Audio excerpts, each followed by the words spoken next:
Chismecito histórico time, el día de hoy, la independencia de Texas y por qué todo fue culpa de Antonio López de Santa Anna. Quédate conmigo si quieres saber lo que no te enseñaron en la escuela.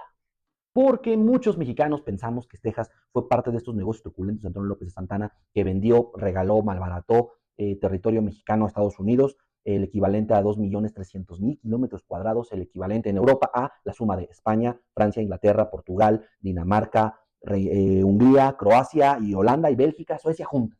Es un montón de territorio que se perdió. Entonces México quedó así con la idea de no ser por ellos seríamos potencia mundial, ¿no? Y bueno, pues ya estando allí, vamos a cargarle un muertito más a Antonio López de Santa Anna llamado Texas, ¿no? Texas se independiza por el mal manejo de Antonio López de Santa Anna, por supuesto que sí, lo considero al menos de esa forma, y quiero darles el antecedente de cómo Texas llega primero a ser parte de México y luego se independiza. Todo empieza con Moses Austin. Moses Austin solicita la migración al gobierno de la Nueva España para poder trasladar 200 familias a territorios poco explorados, poco habitados y poco explotados por parte de la Nueva España.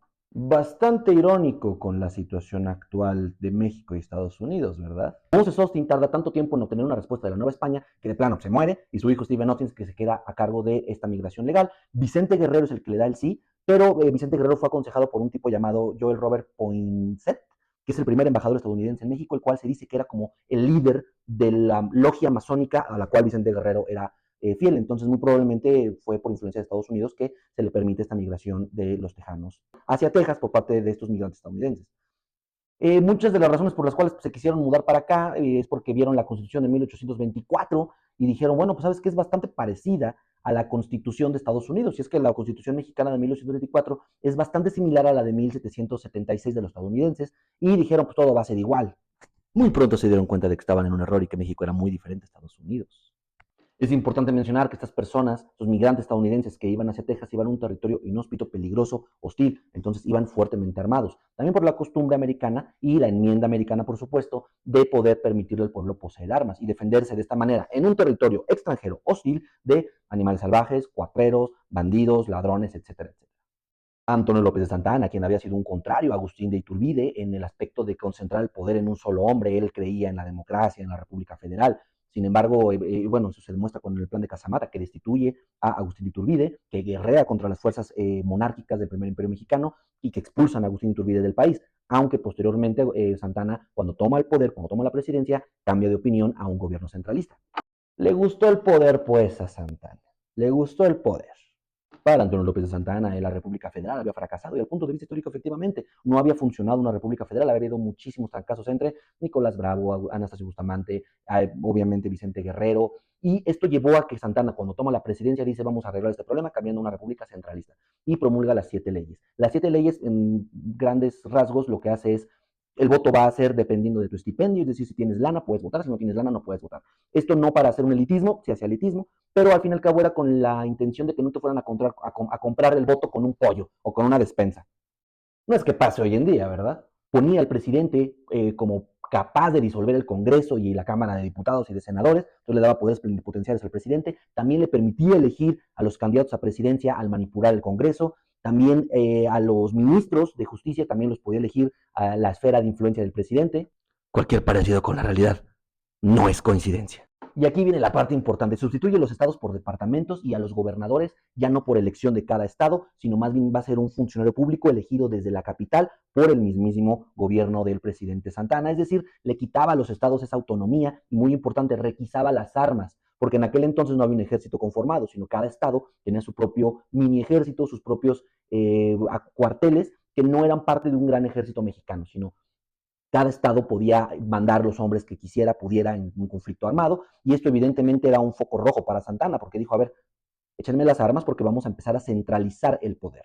Además, en la cláusula 7 le pone por ahí una firmita en la que dice, ay, esto no se puede cambiar por 6 años, ¿eh? Aunque no les guste, en 6 años esto no se puede volver a votar, cambiar, añadir, modificar ni negociar.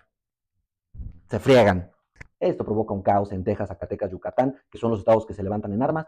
Antonio López de Santana dice, pues ¿cuál me queda más cerca? Zacatecas, va a Zacatecas, hace una masacre terrible, 250 muertos, gente colgada en las plazas públicas, y con la intención de dar una lección a los demás estados de te levantas y esto es lo que te va a pasar. Aparte de eso, como castigo, a Zacatecas le quitan un pedazo de su territorio y lo convierten en Aguascalientes.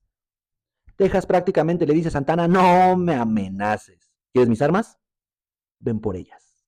Señor López de Santana le gusta lo extravagante, así es que decide hacer una marcha triunfal del ejército mexicano que puede reunir desde la Ciudad de México hasta Texas, lo que consigue un ejército debilitado, enfermo, en lugar de haberlo llevado por mar para llegar con tropas fresquecitas. Sin embargo, aún así tiene triunfos en el Álamo, una historia bastante trágica, hay mucha documentación histórica al respecto, y en Goliat, en donde lleva a cabo una terrible masacre el pueblo de Goliat. La intención de Santana era aplacar un estado mexicano que estaba en sedición, sin embargo, lo que hizo fue meterse con ciudadanos americanos, lo cual provocó la primer chispa de ignición en lo que en un futuro iba a ser la guerra entre México y Estados Unidos. Manda a su general perfecto de Cos en búsqueda de Stephen Austin y lo que consigue es quedarse sin suficientes hombres, viaja hacia el sureste, pero un mensajero es capturado en el camino y los tejanos buscan no a la serpiente, sino cortar la cabeza de la serpiente. Atrapan a Santana, se fractura un tobillo en medio de la refriega, es enviado en un barco a mitad del Golfo de México y es obligado a firmar el Tratado de Velasco, en el cual reconoce la independencia de Texas. El Congreso mexicano dice, oye, ese es un documento ilegítimo, no hay ningún tipo de declaración que pueda ser considerada veraz si fue bajo tortura o amenaza de muerte. Pero los tejanos ya tenían un papelito, ya podían decirse que eran independientes y en ese momento empieza un proceso en el que el Congreso destituye a Antonio López de Santana, no lo reconoce como alguien que pueda afirmar eso, por supuesto, pero también le quitan credibilidad buscando desestimar, perdonen, el documento del Tratado de Velasco. Pero bueno, vamos, los tejanos ya tenían media batalla ganada. Los tejanos obtuvieron su independencia de manera legítima, por supuesto que sí, algo así como los paracaidistas que se meten a casas que no están ocupadas y después dicen, a ver, sácame. No, bueno, te platico que Estados Unidos no anexionó a Texas como uno de sus estados inmediatamente porque lo primero que hizo Texas cuando se independiza de México es volver a instituir la esclavitud. De tal manera que Estados Unidos no es que estuviera en contra de la esclavitud, sino simplemente no quería sumar otro estado sureño al bloque que en un futuro iba a ser la Confederación de Estados Esclavistas, con la que iba a tener conflicto Estados Unidos, esta gran división, esta gran guerra civil. Y como bueno te platico, que Antonio López de Santana, cuando toma el Álamo y Goliat, lo que hace es liberar a esclavos.